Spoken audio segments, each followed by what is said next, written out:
Good morning students. आज हम लोग एक्सरसाइज 4.7 के क्वेश्चन नंबर 27 से स्टार्ट करेंगे।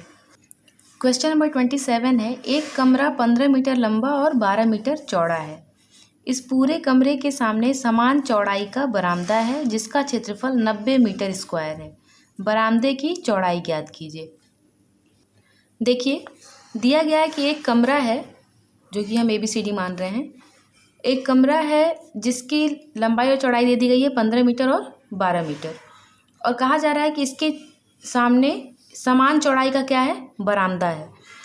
तो वो चौड़ाई हम लोग बरामदे की चौड़ाई मान लेते हैं x मीटर, तो ये भी x होगा। फिर इसके बाद जो इधर ये चौड़ाई है ये भी x होगी। तो अब देखिए, हम लोग बरामदे की चौड़ाई मान लेंगे x मीटर। तो बरामदे सहित कमरे की लंबाई अगर निकालें, कमरे की लंबाई दी कितनी गई है 15 मीटर, और ये EFGH जो हम लोग बनाए हैं वो क्या है, इस कमरे के चारों ओर का बरामदा है। तो अब देखिए, बरामदे सहित अगर कमरे की लंबाई निकालनी है तो 15 मीटर तो कमरे की लंबाई है, और ये चौड़ाई कितनी है x, और ये भी चौड़ाई कितनी है x। तो पूरी लंबाई अगर GH निकालना है तो 15 प्लस x मतलब 15 प्लस 2x मीटर हो जाएगा। इसी तरह अगर बरामदे सहित कमरे की चौड़ाई कितनी है 12 मीटर, और अगर बरामदे सहित कमरे की चौड़ाई अगर निकालना होगा तो कमरे की चौड़ाई कितनी दी गई है 12 मीटर। तो बरामदे के साथ अगर हम लोग निकालें कि कमरे की चौड़ाई कितनी होगी, तो बरामदे सहित हो जाएगा ये x जुड़ जाएगा और ये वाला x जुड़ जाएगा, यानी 12 प्लस x मतलब 12 प्लस 2x मीटर। देखिए, क्वेश्चन में क्या दिया गया था कि ABCD क्या है, एक रूम दिया हुआ है, उस रूम की लंबाई और चौड़ाई आपको बताया गया था, और उसके चारों ओर एक बरामदा दिया गया है जो कि समान चौड़ाई का है। मतलब अगर यहाँ पे x मीटर है ये चौड़ाई, तो ये वाली चौड़ाई भी कितनी होगी x मीटर होगी।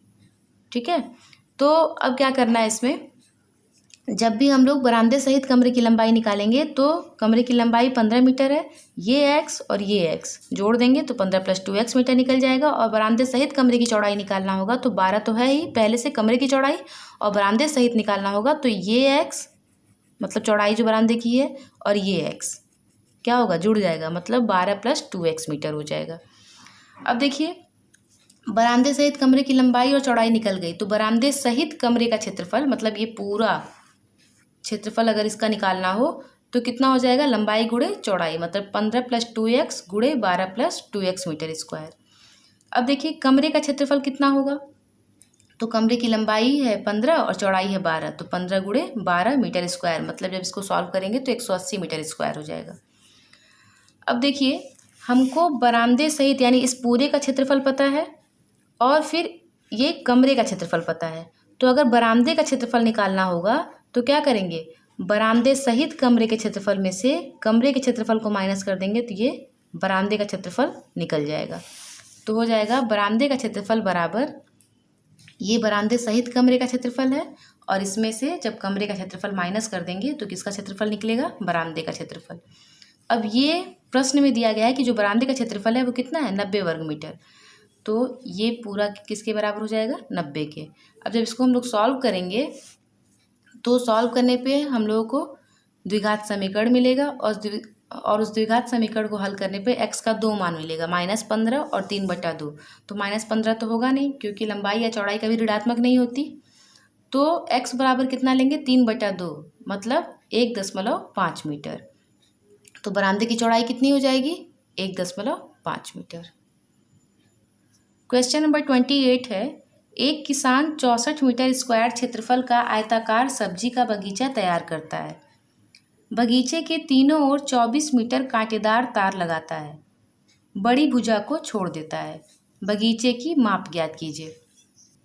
देखिए, बगीचा कैसा है, आयताकार, तो आयताकार बगीचे की लंबाई हम लोग मान लेते हैं x मीटर, और साथ ही साथ ये भी मान लेते हैं कि जो बगीचे की लंबाई है वो बड़ी भुजा है, मतलब जो बगीचे की लंबाई है वो चौड़ाई से अधिक है।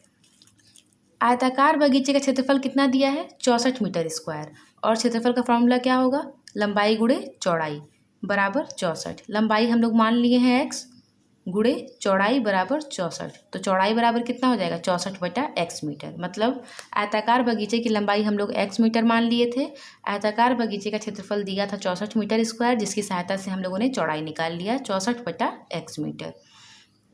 अब देखिए तार की लंबाई कितनी दी गई है, जो तार वो कांटेदार तार लगा रहा है वो उसकी लंबाई कितनी है, 24 मीटर। तो देखिए ये आयताकार बगीचा है, तो वो क्या कर रहा है, तीन ओर तो घेर दे रहा है लेकिन एक बड़ी भुजा को छोड़ दे रहा है। तो देखिए इसका मतलब ये हुआ कि बड़ी भुजा है x, तो इसको अगर छोड़ देते हैं तो तार कहाँ लग रहा है, यहाँ से लग रहा है यहाँ तक। मतलब 64/x plus x plus 64/x, और ये पूरी तार की लंबाई कितनी है, 24 मीटर। तो तार की लंबाई हो जाएगी x plus 64/x plus 64/x बराबर 24। एक बड़ी भुजा को छोड़ दिया गया है।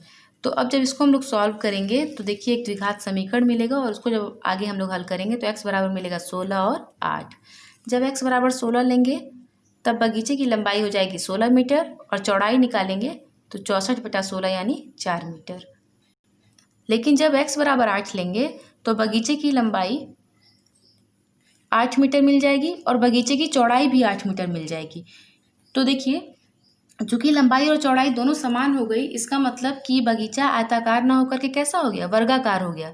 जबकि हमारे क्वेश्चन में क्या दिया था कि जो बगीचा है वो आयताकार है, इसलिए x बराबर 8 अस्वीकृत हो जाएगा। मतलब x बराबर 8 वाला मान हम नहीं लेंगे, क्योंकि ये प्रश्न में दिए गए कंडीशन को संतुष्ट नहीं कर रहा है। बगीचा क्या बन जा रहा है, वर्गाकार बन जा रहा है, जबकि हमारा बगीचा कैसा है, आयताकार है।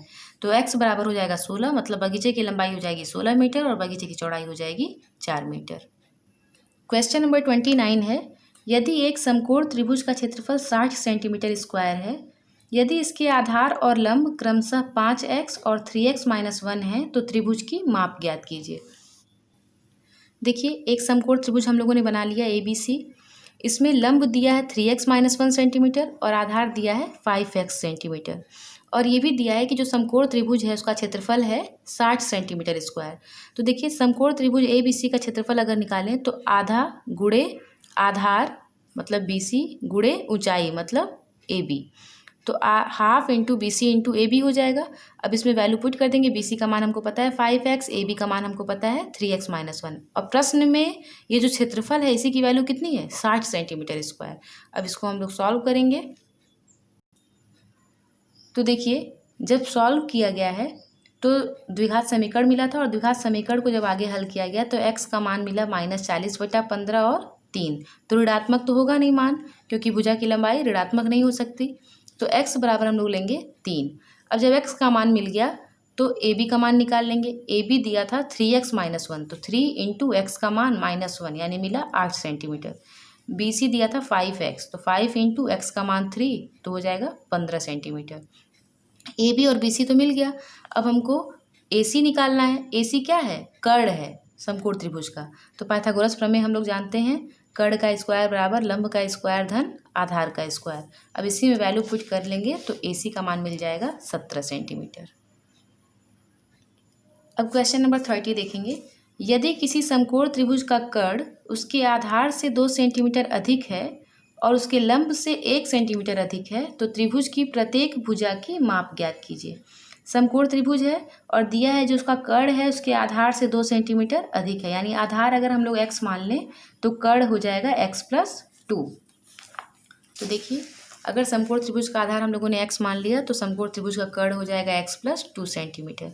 अब दिया है कर्ण लंब से 1 सेंटीमीटर अधिक है, या हम ये भी कह सकते हैं कि जो लंब है वो कर्ण से 1 सेंटीमीटर कम है। तो लंब कितना हो जाएगा, कर्ण निकल गया उसमें से 1 माइनस कर देंगे, यानी लंब हो जाएगा x+1 सेंटीमीटर। पाइथागोरस प्रमेय हम लोग जानते हैं, कर्ण का स्क्वायर बराबर लंब का स्क्वायर धन आधार का स्क्वायर। समकोण त्रिभुज में लगता है पाइथागोरस प्रमेय। तो अब यहाँ पे वैल्यू पुट करके जब हम लोग आगे सॉल्व करेंगे तो देखिए एक द्विघात समीकरण मिलेगा, x² - 2x - 3 = 0। और जब हम लोग द्विघात समीकरण को सॉल्व करेंगे तो x का मान मिलेगा 3 और -1, तो -1 लेंगे नहीं क्योंकि भुजा की लंबाई ऋणात्मक नहीं हो सकती। तो x बराबर कितना लेंगे, 3। जब x का मान मिल जाएगा तो समकोण त्रिभुज का आधार कितना हो जाएगा 3 सेंटीमीटर। कर्ण कितना होगा, x+2 था कर्ण, तो वैल्यू पुट करेंगे x का, तो 3 + 2 यानी 5 सेंटीमीटर। और लंब था x+1 और x की वैल्यू यहाँ पुट कर देंगे 3, तो 3 + 1 यानी 4 सेंटीमीटर। क्वेश्चन नंबर 32 जो है, इसी टाइप का क्वेश्चन आप लोग को एक्सरसाइज 4.4 का क्वेश्चन नंबर 9 कराया गया है, ऐसे ही कर लीजिएगा आप लोग। क्वेश्चन नंबर 33, इसका सॉल्यूशन आप लोग को पीडीएफ में मिल जाएगा, लेकिन इसको आप लोग चाहें तो जैसे आप लोग को पहले बताया गया है समकोण त्रिभुज पर आधारित क्वेश्चन, वैसे ही कर सकते हैं, सॉल्व हो जाएगा।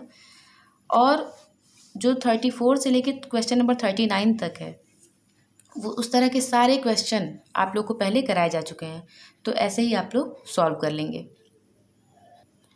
क्वेश्चन नंबर 38 जो है, इसी टाइप का क्वेश्चन आप लोग को एक्सरसाइज 3.5 में कराया गया था। और 34 से 39 जितने भी क्वेश्चन दिए गए हैं, आप लोग को इस टाइप के क्वेश्चन पहले कराए जा चुके हैं, तो ये आप लोग 34 से 39 तक स्वयं हल करेंगे। तो यहाँ पर आप लोगों का एक्सरसाइज 4.7 कंप्लीट होता है और इसके साथ साथ चैप्टर 4 भी कंप्लीट होता है।